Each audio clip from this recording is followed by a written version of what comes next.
찬양할 때 하나님께 큰 박수로 영광 돌리겠습니다. 오늘이 추수감사주일인데요. 좌우인들에게 이렇게 인사하겠습니다. 감사로 충만하십시오.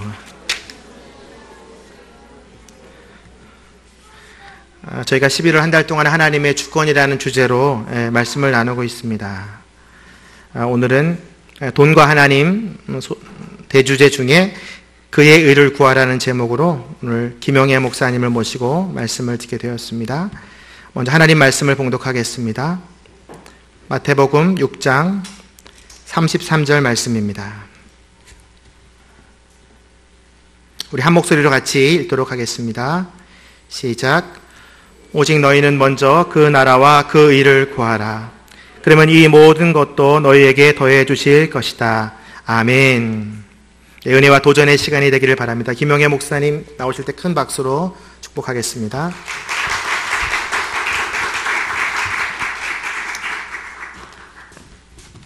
할렐루야.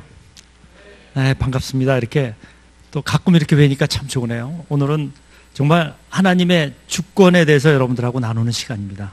하나님의 주권이 돈에도 있습니다. 어떤 의미에서는 더 강하게 돈 가운데 있죠. 그래서 오늘은 여러분들과 굉장히 직성적으로 돈과 하나님에 대해서 나누는 시간입니다. 그래서 이번 시간에는 그 돈에 대해서 하나님이 어떻게 생각하시는지 우리가 쭉 한번 살펴보고, 요 다음 주에는 굉장히 액션으로 들어갑니다. 11조를 우리가 어떻게 봐야 할 거냐, 헌금을 어떻게 해야 할 거냐, 또 선교 헌금을 어떻게 해야지, 이런 헌금들이 어떻게 해야 하늘나라에 쌓이냐. 우리가 하는 헌금이 다 하늘나라에 쌓인다고 생각하면 잘못됐어요. 어떻게 하면 안 쌓이고 어떻게 하면 쌓일 거냐, 또 나눔이라는 것은 어떤 거냐, 또 빚진다는 것은 성경적으로 볼 때 어떤 거냐, 교회 안에 상거래는 우리가 어떻게 볼 거냐, 절세와 탈세는 어떻게 볼 거냐, 굉장히 삶과 구체적인 것은 다음 주에 합니다.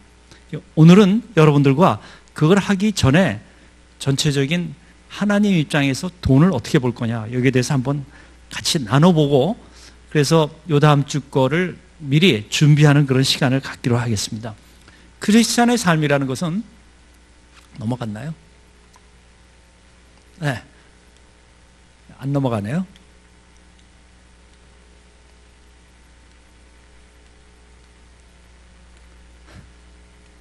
네. 네. 크리스찬의 삶은 교회와 단절된 게 아니죠. 교회에서만 있고, 저도 예전에 그랬어요. 지금도 많은 부분이 교회에서 하나님하고 잘 만나고 예배하고 난 뒤에 딱 가면서 하나님이 여기만 계셨으면 좋겠죠. 집에까지 쫓아오지 않았으면 좋겠어요. 더군다나 직장까지는 더 안 왔으면 좋겠어요. 상거래 하는 데는 아주 근처에도 안 계셨으면 좋겠어요. 네? 그리고 부부싸움 할 때는 좀 안 보셨으면 좋겠어요. 그런데 그렇지 않다는 거예요. 하나님은 어디나 다 계시죠. 근데 이 모든 생활 가운데 흐르는 것은 뭐냐? 가장 중요한 것이 돈이 이것을 전부 다 묶어주고 있다는 겁니다. 네. 그래서 크리스찬의 삶은, 하나님께서 원하시는 삶은 어떤 거냐? 우리의 몸을 하나님께서 기뻐하시는 거룩한 산제사가 되기를 원하세요. 우리의 몸은 뭐냐? 24시간의 우리 삶이에요. 삶. 그러니까 여기서뿐만 삶이 아니라 여러분이 나갔을 때 누가 자동차 막고 있으면 어떡할 거냐는 거죠. 네? 그리고 기아도 안 풀어놓고 갔거나, 또 누가 뒤에서 툭 치면 어떡할 거냐. 그럴 때 여러분의 삶을 어떻게 거룩한 산제사가 될 거냐. 이것이 사실은 크리스찬의 라이프예요. 어떻게 우리가 상황을 대처할 거냐, 무슨 문제가 생겼을 때 어떻게 우리가 반응하냐가 정말 크리스찬이냐 아니냐가 검증되는 그러한 순간들이죠. 그래서 우리의 삶 가운데 하나님께서는 우리의 몸을 거룩한 산제사로 드리라고 말씀하고 계십니다. 산제사란 뭐냐? 산제사란, 아직 안 나오고 있어요. 산제사란 제사가 되려면 먼저 죽여야 해요. 그렇죠? 짐승을 다 이렇게 죽이죠. 먼저 우리가 죽어야 한다는 거죠. 어디서 죽어야 하느냐? 선교지에서 죽어야 하는 거죠. 여러분들 아우리치 나가시죠? 뭐 국내 아우리치도 나가고 그러면 거기서는 죽기가 참 좋아요. 가서 다 은혜스럽게 가서 다 이렇게 전도를 하지만, 거기뿐만 아니라 여러분이 돌아오셔서 이렇게, 자, 직장에서, 또 가정에서, 교회에서, 거기서도 산제사가 계속 돼야 한다는 거죠. 여러분의 삶 자체가. 그런데 쉽지가 않아요. 사탄이 우리를 가만 놔두지 않습니다. 그래서 우리는 계속 흔들려요. 제일 먼저 쓰러지는 것들이 뭐냐? 그 3G라고 얘기를 하는데, 첫 번째가 첫 번째가 글로리예요. 우리는 출세하려고 별짓 다 한다는 거예요. 이기려고. 그래서 우리는 뭐 보면은 게임 같은 거 하더라도 꼭 하지 말라는 거 해가면서도 적당히 이겨야 하는 거예요. 먼저 이기는 게 중요하다는 거죠. 그래서 세상에서도 보면은 정말 많이 올라간 사람들이 하루아침에 떨어지는 걸 봅니다. 그 사람들은 뭐냐? 출세지향적이기 때문에, 출세가 목적이기 때문에. 그렇기 때문에 올라갔더라도 나중에는 다시 그거 자체가 올무가 되는 경우를 우리는 많이 봅니다. 그래서 이런 욕심, 특히 명예욕, 또 출세욕, 이런 것들이 우리를 유혹하고 우리를 쓰러지게 그렇게 만듭니다. 두 번째, G는 뭐냐? 걸입니다. 걸. 어떤 의미에서 성 문제죠. 성 문제는 누구한테나 다 문제가 되죠. 저도 또 여기 목사님도 아마 다윗보다 믿음이 더 있다고 얘기하기는 굉장히 힘들지만 다윗도 깜빡하면 넘어갔다는 거예요. 그래서 사실 이 성 문제는요, 아무도 자유롭지 못해요. 여러분도 자유롭지 못하고요, 저도 자유롭지 못하고. 그러니까 괜히 잠 안 자고요, 올라가서 남의 집 들여다보고 있으면 넘어가는 거예요. 넘어가는 거예요. 그렇기 때문에 성 문제는 정말 우리가 끝까지 조심하지 않으면 아무 때나 우리는 쓰러질 수 있는 거죠. 그래서 가장 성경에서 얘기하는 성 문제를 해결하는 방법이 뭐가 있을까요? 유혹을 해결하는 방법이 뭐가 있어요? 내가 믿음이 좋으니까 나는 괜찮아. 그러고 가지 말라는 거예요. 뭐예요? 피하라는 거예요. 피하라. 36개가 제일 좋다는 거예요. 피하라는 게 그 자리를. 내 믿음을 테스트하고 싶어. 그래서 그런 길로 가지 말라는 거예요. 피하면 되는 거죠. 그 다음에 마지막으로 G가 뭐냐면 골드예요. 골드. 돈 문제입니다. 돈은요, 이 블랙홀 같아요. 누구나 다 빠지는 거예요. 누구나. 돈은요, 우리의 삶의 구석구석에 다 이렇게 스며들어 있어가지고 제일 끈적끈적하게 우리를 유혹하고 우리를 하나님으로부터 떼놓는 것이 바로 돈이라는 거예요. 그래서 존 스토트 같은 목사님은요, 이렇게 말씀하고 계세요. 돈성이 영성이다 그래요. 돈성이 영성이에요. 맨 마지막에 우리는 돈에 묶여있기 때문에. 그래서 돈에 대한 것을 해결하지 못하면 우리의 믿음은 반쪽 믿음밖에 안 된다는 거예요. 다 관계가 좋다가도 돈에 딱 걸리면 다 틀려지는 거예요. 제 주위에서도 그렇지 않은 집도 많이 있지만 부모님이 돌아가시면 유산 때문에 다 문제가 생기는 거예요. 변호사한테 물어봤더니 재벌만 문제가 생기는 게 아닙니다. 없는 집도 문제가 생긴다는 거예요. 근데 제가 아는 집은, 어떤 집은 참 안타까워요. 형제가 그렇게 우애가 좋았어요. 근데 딱 돌아가시니까 다 원수가 되는 거예요. 다 원수가 되는 거예요. 뭐 때문에? 돈 때문에 그렇게 된다는 거죠. 그러니까 돈은 우리를 끝까지 붙잡고 우리를 흔들고 우리의 모든 관계를 깨트릴 수 있는 게 바로 돈이라는 거죠. 재물이라는 것은 어떤 거냐? 재물은 정말 어떤 거냐면 우리가 우리의 가장 큰 관심이 있는 데죠. 여러분들 나는 돈에 대해서 관심 없다 이런 분 계세요? 사실 어떤 의미에서 돈은 우리가 제일 관심이 많은 거예요. 그래서 이 돈은요, 굉장한 파워를 갖고 있습니다. 우리가 뭐를 갖고 있다가도 잘 이게 안 나가네요. 네, 돈을 재산을 갖고 있다가도 그거를 팔고 난 뒤에 현찰이 들어오면은 더 유혹이 강해져요. 그러니까 여러분이 집으로 갖고 있거나 땅으로 갖고 있거나 이럴 때보다는 그걸 팔고 난 뒤에 현찰이 돈이 생기면은 더 문제가 생기더라는 거예요. 더 유혹이 강해져요. 그리고 돈은요, 재물은 예수님의 비유 가운데 몇 분에 혹시 저걸 좀 이렇게 끄집어내 줄 수 있나요? 이걸 갖다 바깥에 보이게 저한테. 그걸 갖다 그래야지만 이게 잘 될. 네, 안 되네. 네. 예수님의 비유 중에 3분의 2가 보면 돈에 대한 얘기입니다. 재물에 대한 얘기. 왜 그렇게 하셨을까요? 돈 얘기하면 사람들이 귀를 바짝 들으니까. 돈 예를 들면은 이해가 굉장히 빠르니까. 그래서 예수님의 그 예화를 쭉 보면은 3분의 2가 돈과 재물과의 관계로 말씀하고 계세요. 어느 정도냐면, 네. 성경에서 믿음에 대한 것은 215구절이 나와 있습니다. 믿음에 대한 것. 전체 보면은. 구원에 대한 것은요, 네. 너무 안 넘어가네. 그냥 눌러주실래요? 네. 구원에 대한 것은 믿음을 시험하는 것 같습니다. 여러분들. 구원에 대한 것은 218절이 나왔어요. 그런데 기도는 참 500절 정도 나와 있어요. 근데 돈에 관한 건 몇 절인가 보면 2000절 이상이 돈과 재물에 대한 것이 나와 있어요. 그러니까 재물은 우리 생활에 뛸래야 뛸 수 없고 돈에 대한 예를 드는 것이 우리가 제일 잘 이해할 수 있는 거죠. 그런데 하나님 관점에서 보면 어떨까요? 하나님 관점에서 보면은 하나 올려주시겠어요? 네. 하나님 관점에서 보면 모든 만물은 다 누구 건가요? 네. 하나 더 눌러주시겠어요? 네. 모든 만물은 여기 보면은 모든 하늘의 하늘과 땅과 그 위의 만물은 본래 내 하나님 여호와에 속한 것이라고 그랬어요. 그러니까 모든 만물은 다 이거 누구 거예요? 하나님 거라고 선포하고 계세요. 그런데 조금씩 우리한테 가까이 들어오기 시작합니다. 한 번 더 눌러주세요. 가까이 들어오기 시작해요. 자, 여러분들 혹시 땅 갖고 계신 분이 있어요? 아파트 가져도 왜 땅 요만큼 갖잖아요. 한번 들어보세요. 땅 가지셨어요? 있죠? 그 땅은 누구 건가요? 성경은 뭐라고 그러나요?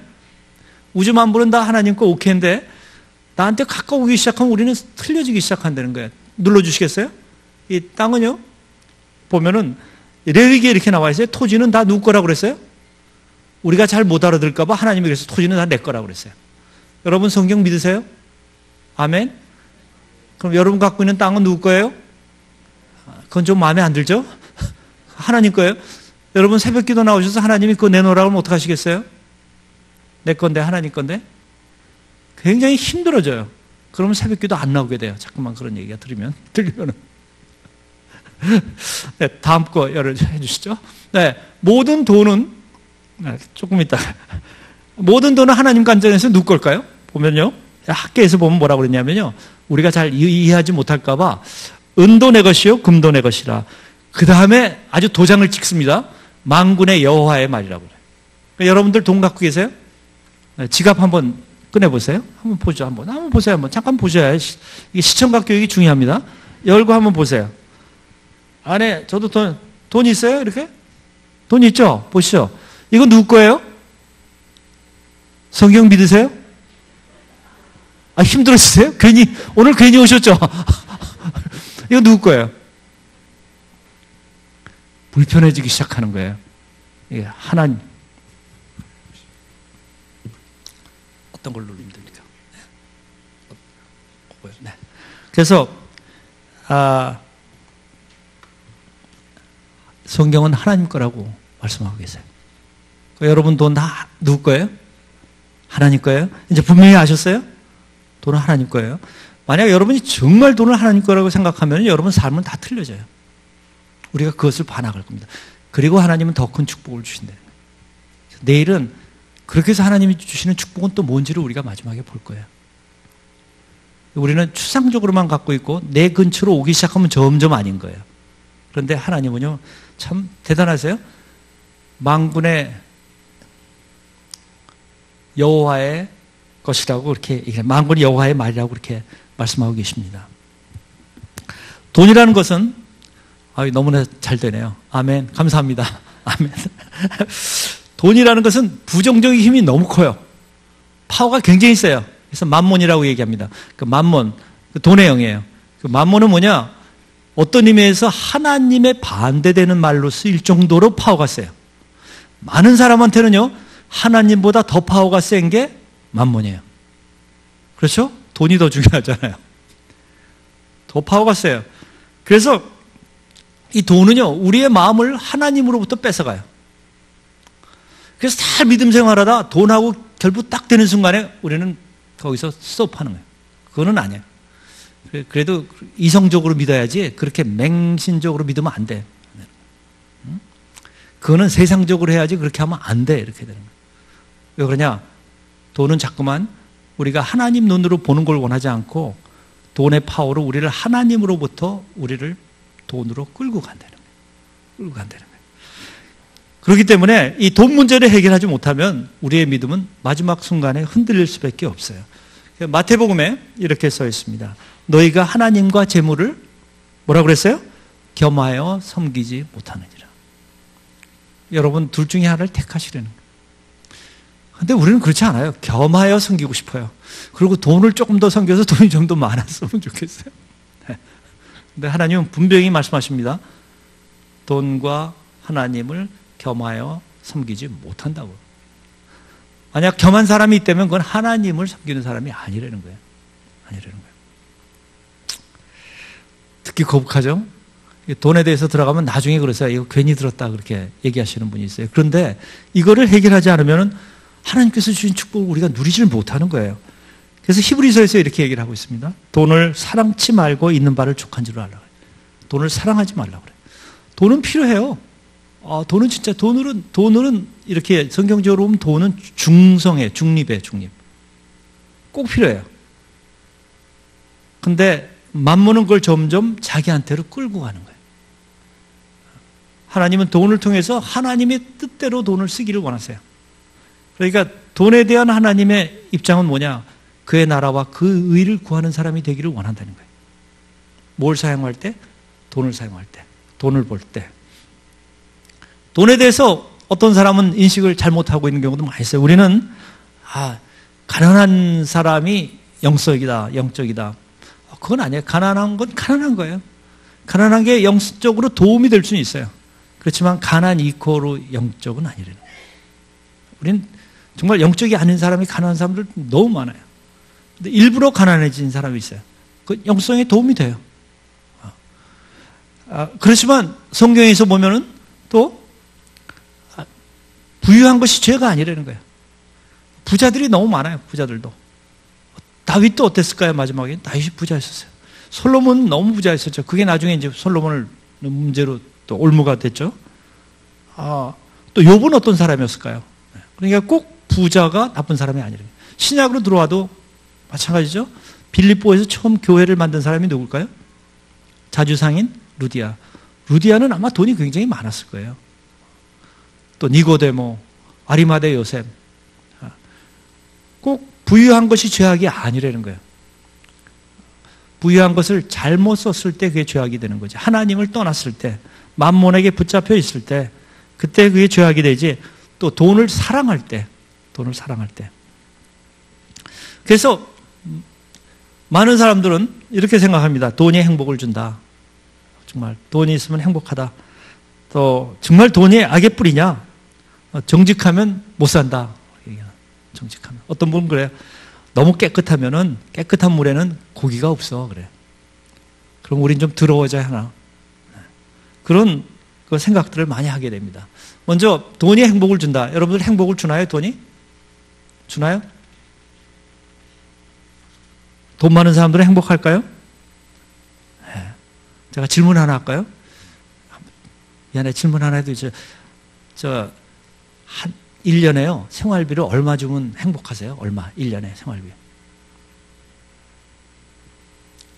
남편이 생활을 얼마 주면 돼요? 얼마 주면 행복해요?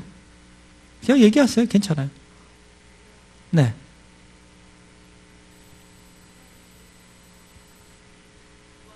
무한대요? 와. 많을수록 좋아요. 네, 그것도 우리가 나중에 볼 겁니다. 아마. 많을수록 좋다는 게 뭘 의미하는지. 우리 다 그렇게 생각해요. 자, 그럼 들을게요.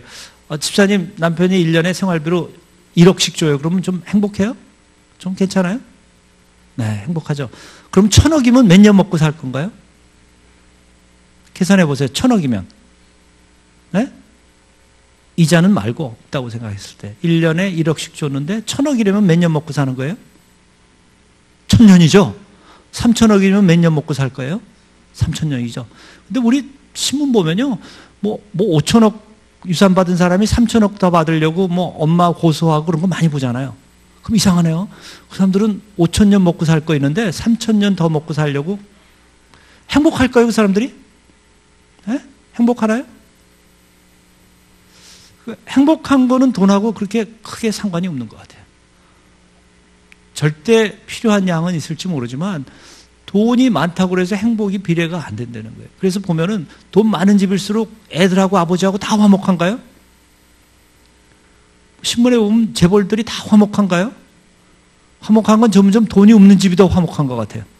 오손도손. 그런 거 보면 참 이게 우리가 생각하는 거하고 굉장히 틀리다는 거예요. 굉장히 틀려요. 우리는 그것만을 위해서 뛰고 있지만 반드시 그렇지 않더라는 거예요. 근데 여기 성경에서 뭐라고 말씀하시냐면 참 재미있게 이렇게 말씀하고 계세요. 한번 읽어볼까요? 내가 이 세대의 부한 자들을 명하여 마음을 높이지 말고 정함이 없는 재물에 소망을 두지 말고 오직 우리에게 모든 것을 후히 주사 누리게 하시는 하나님께 두며. 돈 많은 사람들한테 뭐라고 얘기하냐면 니들이 괜히 폼 잡지 말라고 그래요. 교만하지 말고. 정함이 없는 하루아침에 없어질 수 있는 돈 거기에다가 목매지 말고 어디다 소망을 두라고 그래요? 하나님께 두라고 얘기를 합니다. 하나님께. 하루아침에 없어져요. 여러분 신문 보면 하루아침에 없어지는 사람 많이 있죠? 다 좌우지 몇천억 가지고 이러는 사람이 걸려가지고 하루아침에 다 없어지고 폐가 망신한다는 거예요. 하루아침에 없어져요. 그런 분들도 많이 봤어요. 하다 갑자기 몇백억 벌었다가. 저는 잘 아는 분이 이제 굉장히 성공하셨어요. 믿지 않으시는 분인데.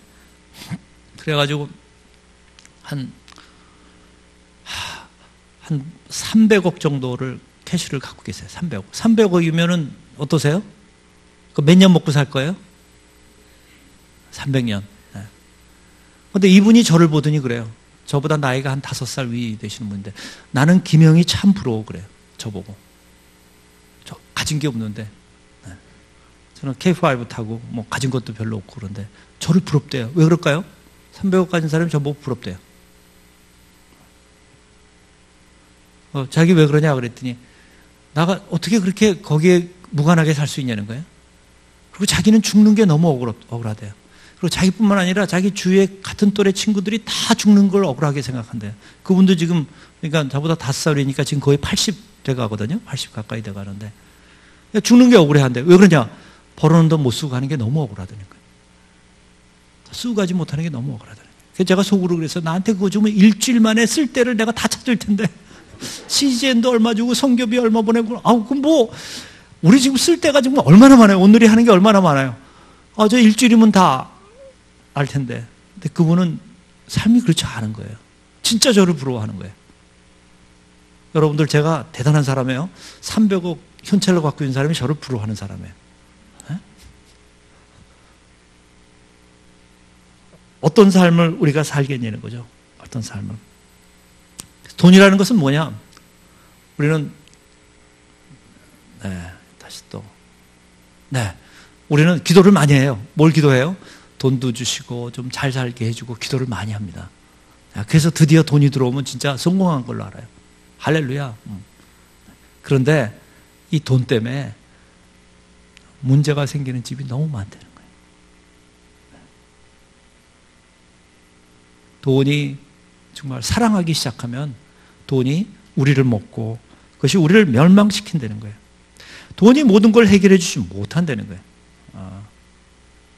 그래서 여기 보면 집은 살 수 있지만 가정을 못 사는 거예요. 좋은 집에 살아요. 우리나라에서도 예를 들면 1000평짜리 집에서 살지만 그 가정을 들여다보면은 형제, 아버지, 아들 사이가 좋지가 않더라는 거예요. 그렇게. 물론 좋은 집도 있겠지만 많은 경우에. 뭐 때문에? 거기에 핵심적인 거는 돈 문제래요. 돈 문제가 결부가 되기 시작하기 때문에 관계가 없어지는 거예요. 시계는 살 수 있지만 시간은 살 수가 없다는 거예요. 시간은 살려면 누구한테 가면 될까요? 여러분들 진짜 바쁘면 어떻게 하면 시간이 생길까요? 시간을 만든 사람한테 가야 해요. 시간을 누가 만들었나요? 하나님이 만들었어요. 저는 직장 다닐 때도요, 막 바빠서 저희는 직장 다닐 때 우리는 컴퓨터 회사이기 때문에 그 옛날에도 제 스케줄이 다 나와 있어요. 공개가 돼 있어요. 사장부터 다. 그래서 제 직원이 저하고 면담 신청하려면 제 스케줄 보고 안에는 제가 막을 수 있어요. 마크는 제가 할 수 있어요. 또 윗사람한테는 보여주고 마음대로 조정이 돼요. 그럼 거기에 그냥 들어가면 그냥 들어가 버리는 거예요. 그래서 어떤 때는 아침에 출근해서 화장실을 12시까지 못 가요. 근데 그럴 때 살아날 수 있는 길은 뭐냐? 잠깐의 여유를 갖는 거예요. 무조건. 하나님과의 시간을 갖는 거예요. 모든 거 스톱하고. 바쁠 때 쉬어가라고 그러잖아요. 속담에. 바쁠수록 우리는 하나님께로 돌아가요. 그럼 하나님께서 우리 마음 가운데 평강을 주셔서 우리가 그 바쁜 상황을 제대로 끼어들어 보며 점점 우리는 여유를 갖을 수 있는 그러한 삶으로 변해준다는 거죠. 책을 살 수 있지만 지식은 살 수 없고 여기 있는 것 같이 돈으로 할 수 없는 게 더 많다. 돈으로 할 수 없는 게. 그래서 돈은 모든 것을 해결해 주지 못해요. 또 돈이 일막하는 악의 뿌리냐? 그렇진 않아요. 돈 가지고 우리 할 수 있는 게 너무나 많아요. CGN에도 돈이 필요하고요. 우리 비전 헌금 낼 때도 보면 돈 필요한 데가 너무나 많잖아요. 정말 쓸 수 있는 데가, 써야 할 때가 너무나 많고 하나님의 사역할 때가 너무나 많아요. 그렇지만 이런 거 돈을 사랑하는 것이 일만하게 뿌리가 된다는 거예요. 1000년 먹을 거 있는데 2000년 먹을 거 가지려고 그러다 문제가 생긴다는 거예요. 그렇게 생각하니까 1000억이 개념이 잘 들어오죠? 500억 하면 500년 먹고 살 거예요. 그런데 그런 사람은 또 500년 더 먹고 살 게 있어야 한다는 거예요. 점점 우리는 사랑하게 된다는 거예요. 누가 그렇게 만들까요? 만몬이 그렇게 만든다는 거예요. 만몬이. 점점 우리를 하나님으로부터 띄어서 돈으로 몰두하게 그렇게 만든다는 거죠. 또 정직하면 돈을 벌 수 없다고 그래요. 그런가요? 정직하면 정말 돈을 벌 수 없나요? 빨리 벌지는 못해요. 제일 빨리 버는 법은 뭘까요? 사기하면 제일 빨리 벌죠. 도박하면 빨리 벌죠. 그보다 더 빨리 버는 건 뭘까요? 뭘까요? 제가 이거 비밀을 다 알려주네. 이게 돈 빨리 버는, 마약하면 돈 빨리 벌어요. 저 고등학교 때, 제가 중학교 3학년 때, 참 학교에서 모범생이었고 그랬었는데 아버지한테 인정을 못 받았어요. 왜냐하면 아버지는 말씀은 안 하시는데 아들이 못마땅한 거예요. 제가 아들이 전데 너무나 못마땅한 거예요. 우리 집은 전부 다 운동선수여야 해요. 아버님께서 대표 선수였어요. 거기다가 연대 응원단 단장에 밴드부 반장에 이런 거 하셨어요. 그리고 1등으로 쭉 졸업하셨어요. 그런데 우리 누나는 또 올림픽 선수에다가 1등으로 졸업했어요. 근데 아들이라는 애는 이게 운동도 잘 못하고 그러니까 참 못마땅하신 거예요. 그래서 저는 저도 그래서 아이스하키를 했어요. 근데 하고 싶어서 한 게 아니라 안 하면 안 되는 분위기예요. 그래가지고 했는데 그럼 대표 선수가 아니라 저는 뭐까지밖에 못 해봤냐면 B조 우승했어요. 고등학교 때 20개 팀이 있었는데 A조는 1등에서 10등까지예요. B조는 뭐예요? 그러면 B조는 뭐가 될까요? 11등에서 20등까지예요. 그래서 저는 B조 우승. 그래서 체육대회 우승은 했어요. B조도 우승이니까. 그거 하나밖에 못했어요. 그러니까 얼마나 마음에 안 차시는 거예요. 우리 누나는 또 1등도 했어요. 근데 저는 1등을 못했어요. 고등학교 졸업할 때 전교 2등 했어요. 그럼 공부 잘한 거예요? 그런데 잘했다는 얘기를 한 번도 못 들었어요. 왜 그러냐면 왜 딸들은 그렇게 잘해요? 그러니까 저는 항상 인정을 못 받았어요. 그러니까 학교에서는 학교에서는 모범생이죠. 2등 하는 애가 운동선수 없어요. 근데 운동선수에다가 다 그러니까 인정을 못 받으니까 제가 한 게 뭐냐면 도박을 배웠어요. 중3 때. 프로한테 배웠어요. 그래가지고 혹시 관심 있더라도 저한테 쫓아오지 마세요. 그래서 저는 프로한테 배워가지고 1원짜리 판에서 18,000원을 땁니다. 하룻밤에. 그냥 18,000배를 따는 거예요. 제가 주고 싶은 대로 다 주는 거예요. 누가 그러더라고요. 저 장로 때 아버지 학교에서 얘기했더니 장로님 그 기술 아직도 갖고 계세요 그러더라고요. 그럼 어디로 가겠어요 그거?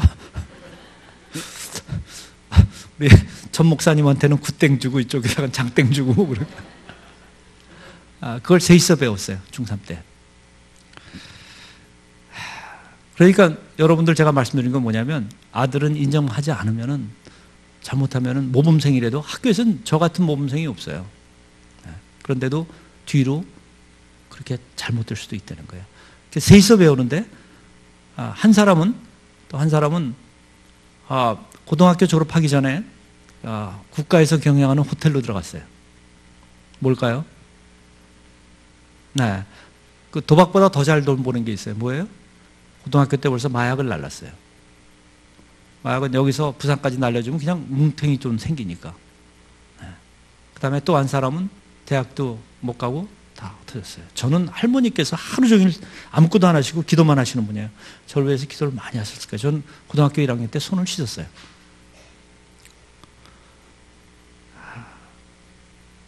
그러니까 어떻게 보면 정직하지 않으면 떼돈 벌 수 있어요.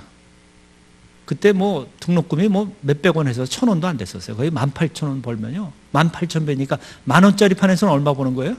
1억 8천만 원 버는 거예요. 1억 8천만 원.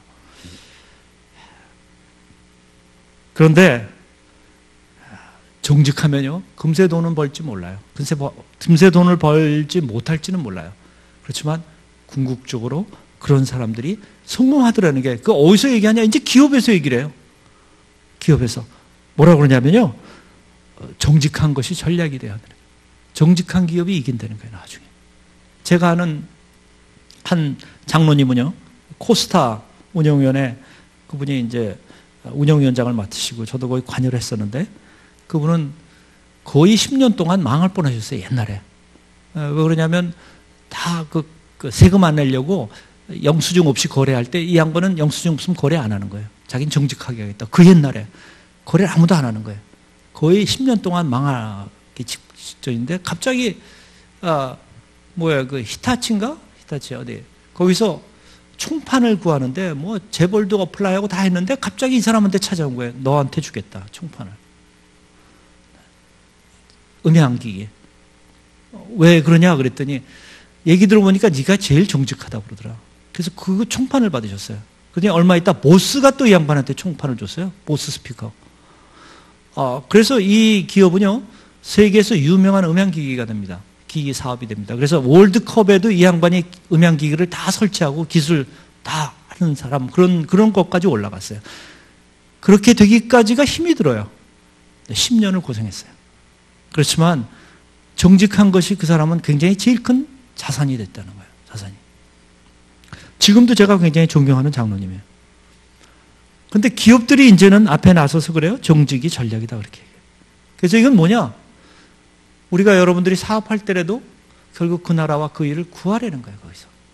그럴 때 하나님께서 이 모든 것을 더 주신다는 거예요. 그게 당장 주지 않을지 몰라요.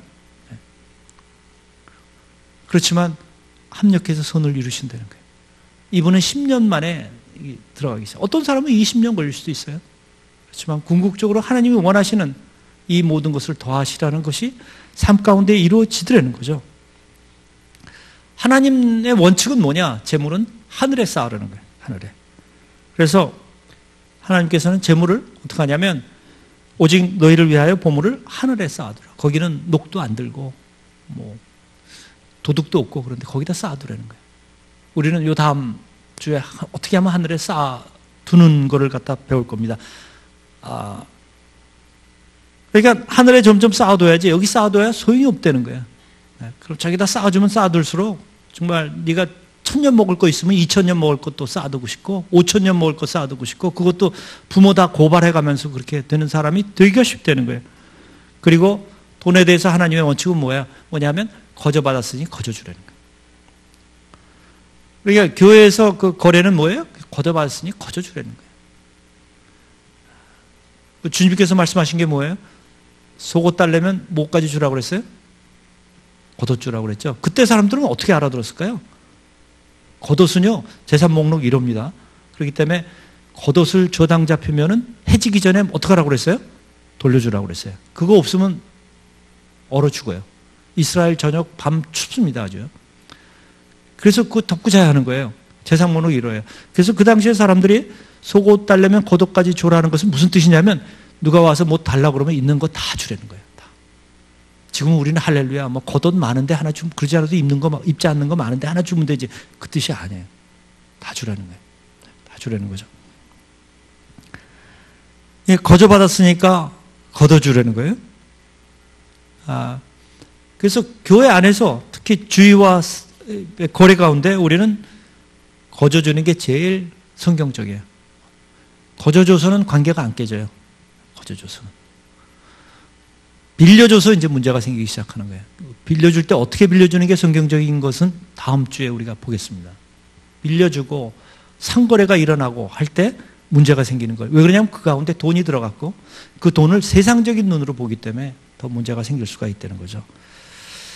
그러면은 하나님이 보실 때 돈 버는 것은 어떻게 생각하실까? 돈 버는 게 얼만큼 중요한 일인가? 얼마나 중요한 일인가요? 여러분들 그 달란트 예화가 있죠. 주인이 외국을 가는데 돈을 주고 갑니다. 그래서 어떤 사람한테는 1달란트, 2달란트, 5달란트를 줬는데 5달란트 가진 사람이 돌아와 보니까 얼마를 만들었어요? 5달란트 가지고 5달란트를 남겼어요. 그랬더니 주인이 뭐라고 얘기했나요? 네? 너 큰일 했구나 그랬나요? 무슨 일 했다고 그랬어요? 뭐라고 그랬나요? 근데 그 앞에 뭐라고? 착하고 충성되라 내가 무슨 일에 왔다고 작은 일이라고 했어요. 여러분 5달란트가 얼마인지 아세요? 5달란트 한번 계산해 봤나요? 5달란트가 600만 불이에요. 그럼 50억이에요. 누가 50억을 벌어줬어요? 여러분들 그럼 그 걔한테 너 작은 일 했구나. 작은 일에 충성했으니까 너 잘했다. 앞으로 더 큰 일 줄 거야. 그렇게 얘기하실 건가요? 하나님이 볼 때 돈 버는 것은 작은 일이라는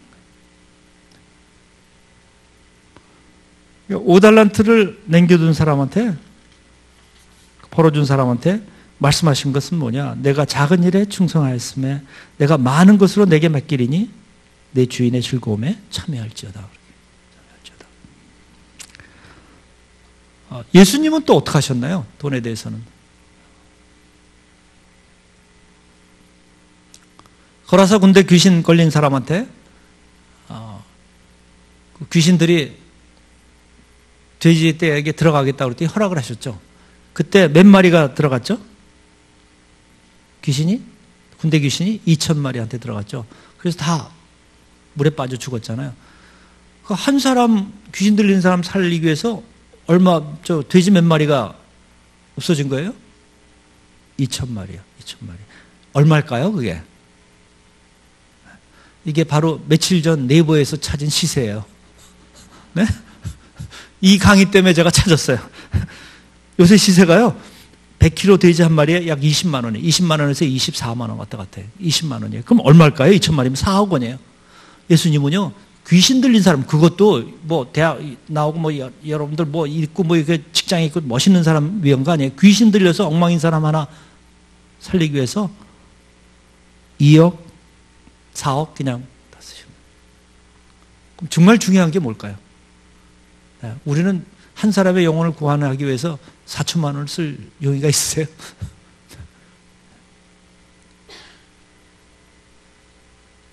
그래서 주님이 보시기에, 하나님이 보시기에 작은 일은 돈 버는 일이에요. 돈은 작은 거예요. 작은 거예요. 그러면 큰 일은 뭘까요? 큰 일은 영혼을 구원하는 거예요. 이 영혼을 구원하는 거예요. 그 큰 일을 위해서 주님께서 십자가에 못 박히신 거죠. 그러니까 주님께서는 자꾸만 우리 보고 큰 일을 하라고 말씀하세요. 작은 거에 그렇게 집착하지 말라고 그렇게 말씀하시죠. 세상에서 정말 축복받는 삶은 어떤 걸까요? 세상에서는 아마 이렇게 얘기할지 몰라요. 너희는 먼저 돈과 그의 권세를 구하라. 그리하면 이 모든 것이 너희 것이 될 것이라. 우리는 모든 것을 구한다는 거예요. 우리 애들 학교 갈 때 학교 정하는 것부터 모든 게 여기에 전부 다 나중에 돈하고 관계된 거로 된다는 거예요. 저는 이제 애들이 자랄 때, 옛날에 자랄 때 하여튼 애들이 그 막내는 국민학교 갔다 오면은요, 아파트를 갔다가 이렇게 배로 이렇게 쓸면서 와요. 왜 그러냐? 걔는 뭐 곤충을 좋아해요. 관찰할 게 너무 많은 거예요. 개미도 봐야 하고. 그러니까 뭐 방바닥 이 배로 기어서 와요. 이게 화단을 갖다가. 그래서 저는요, 외국만 나가면 그때 애들한테 곤충책 이런 걸 사다 줬어요. 우리 형제들이 난리를 펴요. 너 애 나중에 곤충학자 돼서 밥 먹기 힘든데 너 뭐 하냐? 저는 그렇게 생각 안 했어요.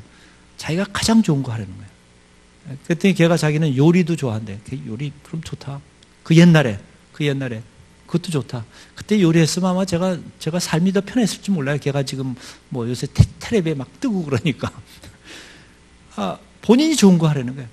본인이 정말 좋은 걸 해라. 그렇지만 우리는 개념이 뭐냐면 전부 다 한 자리에 올라가는 거에 돈 이런 거를 위주로 생각할 수가 있다는 거예요. 개성하고는 별개로. 요새는 많이 낮았죠. 그래서 먼저 뭐를 우리가 구하냐면 돈 잘 버는 거와 권세 되는 자리를 구한다는 거예요. 여러분은 어때요? 여러분들은 자녀들한테 뭘 원하세요? 그런데 참 재밌어요. 정말 행복한 사람은 어떤 사람일까요? 행복한 사람은 어떤 사람일까요? 만약에 여러분들이 죽기 전에 후회할 게 하나도 없다 그러면 그 사람은 행복한 사람일까요? 세상적으로 보면요, 죽기 전에 나는 후회할 게 하나도 없다 그러면 제일 행복한 사람이에요. 그렇죠? 그냥 어렵게 생각하지 마세요. 너무 영적으로 생각하지 마세요. 난 죽기 전에 난 정말 후회할 게 하나도 없어. 나는 애들 너무 사랑했고 너무 좋아. 하나님도 사랑했고 나는 정말 후회할 게 아무것도 없어. 제일 행복한 사람이에요. 세상에서도 마찬가지죠. 그래서 여기 오츠 슈이츠라는 일본 의사가 이런 책을 썼습니다. 죽을 때 후회하는 25가지. 이분은 그 호스피스 의사예요. 그래서 말기암 환자, 말기 환자들을 갖다가 한 1000명을 인터뷰를 했었죠. 그 사람이 만난 사람이 그 사람들이니까. 거기에는 믿는 사람도 있고 안 믿는 사람도 있고 돈 있는 사람도 있고 없는 사람도 있고 그 사람들을 쭉 인터뷰하면서 이 사람들이 후회하는 게 뭔가 자기 생을 돌아보면서 그 사람들은 죽음을 앞에 보고 있는 사람이에요. 죽음을 앞에 보면요 맑아져요. 보는 게 틀려져요. 전하고 틀려요. 전에 자기가 정말 중요하다고 생각했던 게 아무것도 아니라는 것을 그때 깨달아요. 이미 늦었지만 그때 깨달아요. 그래서 후회하는 랭킹이 뭔가 그랬어요. 그랬더니 랭킹 넘버 1이 뭐가 나오겠어요? 돈을 더 벌 걸. 네, 랭킹 1이 그게 아니에요. 랭킹 1으로 제일 많이 후회하는 게 뭐냐면 사랑하는 사람에게 고맙다는 얘기를 많이 했을 거예요. 하나님이 우리에게 주시는 축복은요, 우리가 정말 하나님의 자녀라면 우리는 이런 얘기를 많이 할 거예요. 사랑합니다. 정말 감사하다는 얘기 많이 하고요. 고맙다는 말을 많이 하고 부부끼리 애들에게도 네가 있어주는 것만 해도 고맙다. 만약 이거 우리가 후회 안 한다면요, 우리는 정말 그 많은 사람들이 후회하는 랭킹 넘버 1은 우리는 후회 안 하는 사람이 되는 거예요. 넘버 2가 뭘까요? 넘버 2가 진짜 하고 싶은 일을 했을 거라. 진짜 하고 싶은 일을 못 했다는 거예요. 그런데요, 참 크리스찬은 이것도 축복받았어요. 우리는 계속 주님께서 우리에게 말씀하시는 건 뭐냐면 네가 무슨 일을 하든지 주님 섬기듯이 하라고 얘기를 합니다. 그렇기 때문에 그 로렌스 형제는 수도원에서 접시 닦는 거예요. 주방장도 아니고. 그리고 샌들 고치는 사람이에요. 샌들 만지는 건 아주 종중에 아주 하치 중에 하는 거예요. 샌들. 그것만 하던 사람인데 그 사람이 쓴 영성책이 지금까지 우리의 신경을 울려주고 있습니다. 왜 그러냐? 그분은 샌들 고치는 거와 접시 닦는 거를 주님 섬기듯이 했어요. 그 몸이 거룩한 산제사가 되게 했다는 거예요. 일하는 게 하는 것마다 주님 섬기듯이 했어요. 그래서 정말 우리가 크리스찬이라면은 우리가 뭘 하든지 그 자리에서 증인된 삶을 사는데 그게 뭐냐? 무슨 일을 하든지 주님 섬기듯이 일을 하는 사람이 돼요. 그러면 그 사람은 서 있는 것이 가장 자기가 하고 싶은 거예요. 왜 그러냐면 이걸 통해서 주님께 영광을 올리는 거기 때문에. 우리는 두 번째도 우리는 후회하지 않을 수 있어요. 세 번째가 뭐냐면 조금 더 겸손했을 거예요. 와, 벌써 이거 세 개만 후회 안 해도 정말 이건 행복한 사람이에요. 크리스찬의 제일 큰 본받아야 할 덕목이 겸손한 거예요. 그런데 우리가 부인 앞에서 겸손한가요? 남편 앞에서 겸손한가요? 점점 우리는 겸손을 닮아가는 삶을 살아가는 거죠. 네 번째요. 네 번째 보세요. 랭킹 네 번째입니다. 친절을 베풀었다면. 참 큰 게 아니에요. 죽기 전에 보면은 중요한 게 내가 살 때 내가 좀 더 출세하고 좀 더 좋은 집 하나도 안 나와요. 하나도 안 나와요. 풀장 있는 집에 살았으면 100, 200평 되는 아파트에 살았으면 하나도 안 나와요. 좀 더 친절을 베풀었으면. 랭킹 5가 뭐가 나오는지 보죠.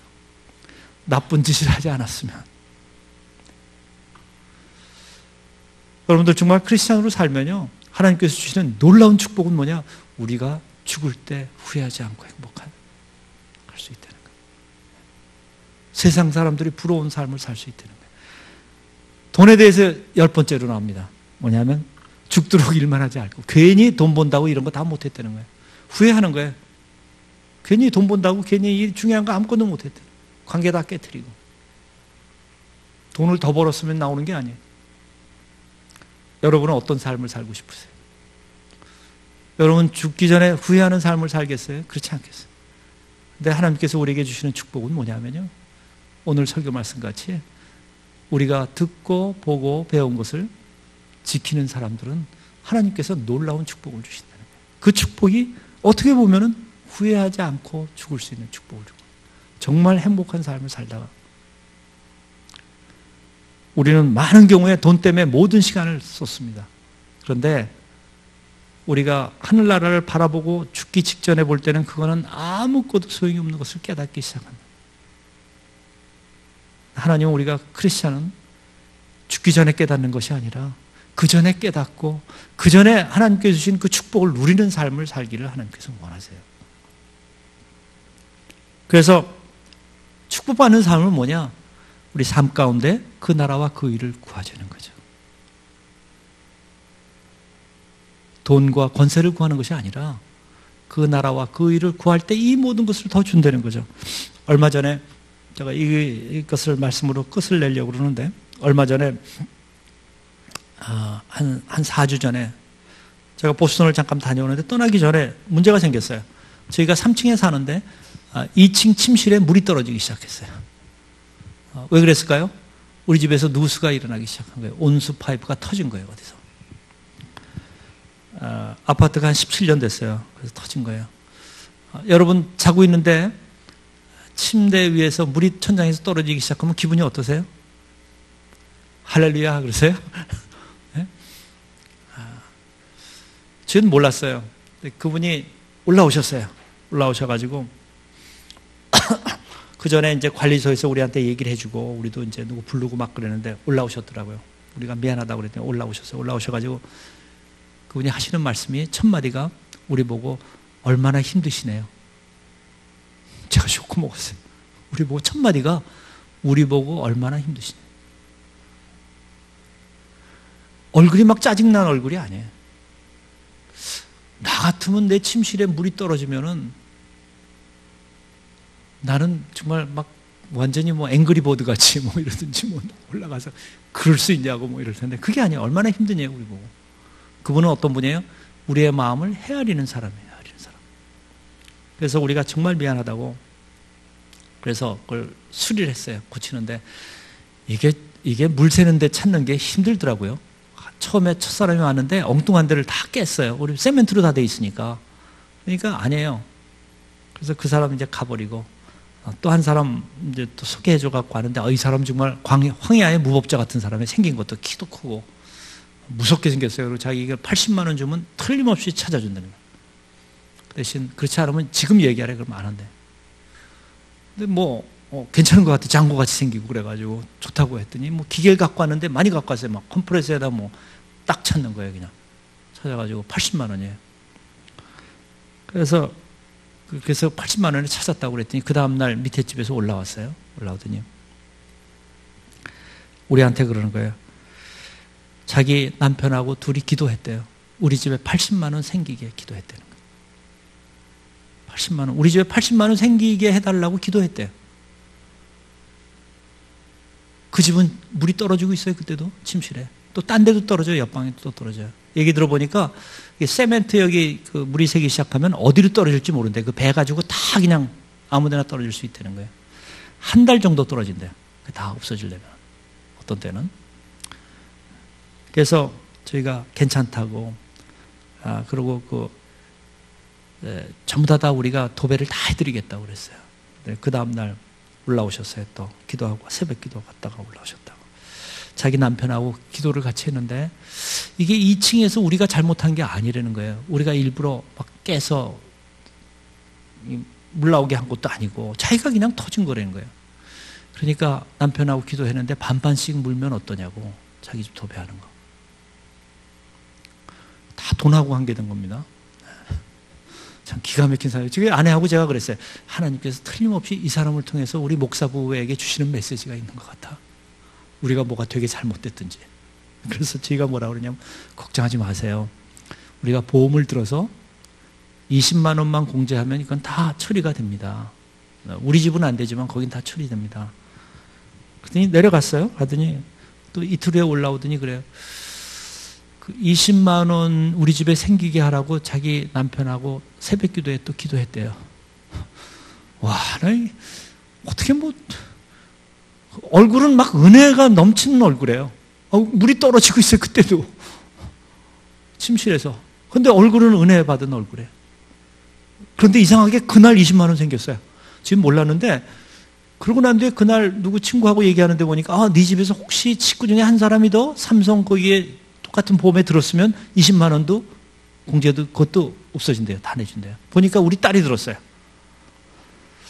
이런 거를 쭉 보면서 제가 어떤 느낌이 들었냐면 이 사람은 침실에 물이 떨어질 때 이 사람은 그 나라와 그 일을 구하는 사람이로구나. 그게 떨어지더라도 하나님이 주신 기쁨을 뺏어가지 못하는 사람이로구나. 그리고 그런 사람에게는 이 모든 것을 더해 주시는 거예요. 기쁨도 안 없어지고요. 제가 감동됐나요? 안 감동되나요? 저희가 우리 4층에서도 물이 셀 거예요. 우리가 17년 됐으니까. 그럴 때 저희 반응은 어떻게 될까요? 짜증이 덜 안 날 거예요. 예전같이. 듣는 여러분들은 기분 나쁜가요? 짜증나고? 아닐 거예요. 아, 이 모든 것을 더해 주시라는 것이 이런 거로구나. 이런 거로구나. 만약 우리가 물이 떨어질 때 그 나라와 그 일을 구하면은 짜증이 나는 것이 아니라 본인도 하나님이 주신 기쁨을 계속 더 누리면서 그것뿐만 아니라 죄 있는 사람에게 축복을 주는 거로구나. 나한테도 축복을. 저도 축복 받았어요. 그분을 통해서. 우리가 감기 들어서 왔다 그랬더니요. 사흘 전에는 감기약을 지어다 주셨어요. 우와, 정말 예수님을 바로 보여주는 사람이에요. 그게 딴 데 있는 게 아니라는 거예요. 아니라는 거예요. 그래서 어느 교회 다니시냐고 그랬더니 우리 앞에 있는 유기성 목사님 그 교회 있죠. 네. 그래서 와, 거기가 묵상을 많이 하더니 정말 틀린 성도들이 되겠구나. 저는 이 수원 온누리 성도들은 그분보다 아마 더한 분들만 여기 계실 거라고 생각해요, 앞으로. 네? 그런데 참 재밌어요. 그렇게 사니까 그 사람은 정말 기쁨 가운데 사는 거예요. 하나님께서요, 네가 나를 열심히 믿으면 새벽기도 열심히 나오면 절대로 침실 위에서 물 안 떨어져. 안 떨어지게 해줄 거야. 그렇게 말씀하신 적 없어요. 예수님은 뭐라고 그러셨어요? 너희가 환난을 당하나 그래. 예수님께서 말씀하신 거는요, 네 침실 위에 물이 떨어지나 네가 기쁨을 잃지 않고 정말 이 모든 것을 내가 너에게 더해 주시라고 약속해 주신다는 거예요. 우리의 삶은 이렇게 돈과 다 짜여 있어요. 그래서 돈 생각하고 우리는 태도가 다 변할 수 있어요. 그렇지만 그걸 뛰어넘어서 그런 순간순간마다 그 나라와 그 일을 구하는 사람은 놀라운 축복을 주세요. 자기한테만 주는 것이 아니라 다른 사람에게 뭐가 돼요? 복의 근원이 되드리는 거예요. 축복의 근원이 되는 거예요. 여러분 모두 축복의 근원이 되는 삶을 살기를 원합니다. 다음 주에는 저희가 좀 더 구체적으로 11조 헌금 나눔, 또 빚을 우리가 질 때, 또 누구한테 돈을 꾸어줄 때 어떻게 꾸어주는 게 하나님의 뜻대로 꾸어주는 건지, 교환의 상거래는 어떻게 봐야 할지, 절세와 탈세는 어떤 건지, 부부간의 재정은 어떻게 하는 건지, 진정 청지기의 삶을 어떤 건지, 또 그렇게 살 때 하나님이 주시는 축복은 뭔지에 대해서 다음 주에는 우리가 다시 한번 깊게 돌아볼 겁니다. 여러분, 하나님께서 주시는 축복을 누리세요. 하나님께서는 축복을요, 이렇게 찔끔찔끔 주시지 않으세요. 막 이걸로 부어주세요. 근데 어떤 분들은요, 그거 받기 싫어서 우산 쓰고 있어요. 축복 오는 걸 갖다가. 네. 그런데 여러분들이 우산을 쓰지 않고 축복을 받으시려면 그 나라와 그 일을 구하시면은 다 받으세요. 언제 받아요? 그렇게 어려움을 당할 때마다 여러분은 축복을 받고 다른 사람에게 축복의 근원이 되는 놀라운 기쁨을 누리는 삶을 살 거라고 믿습니다. 기도하겠습니다. 사랑의 하나님 아버지, 감사합니다. 하나님, 당신께서 우리에게 말씀하신 대로 우리 삶 가운데 어려움이 있더라도 먼저 그의 나라와 그 일을 구하기를 원합니다. 그래서 하나님께서 주시는 모든 축복을 우리가 삶 가운데 누리는 자가 되게 축복하여 주시옵소서. 정말 돈에 묶여있는 우리, 그 나라와 그 일을 구하며 우리가 자유케 하여 주시고 그 진리가 너희를 자유케 하라는 그 말씀이 우리 삶 가운데 이루어지게 축복하여 주시옵소서. 그래서 우리가 삶 가운데 복의 근원이 되게 하여 주시고 우리를 통해서 우리의 주위에 있는 많은 사람들이 정말 놀라운 하나님의 은혜를 체험할 수 있도록 주님 축복하여 주시옵소서. 감사드리며 예수님 이름으로 기도드립니다. 아멘.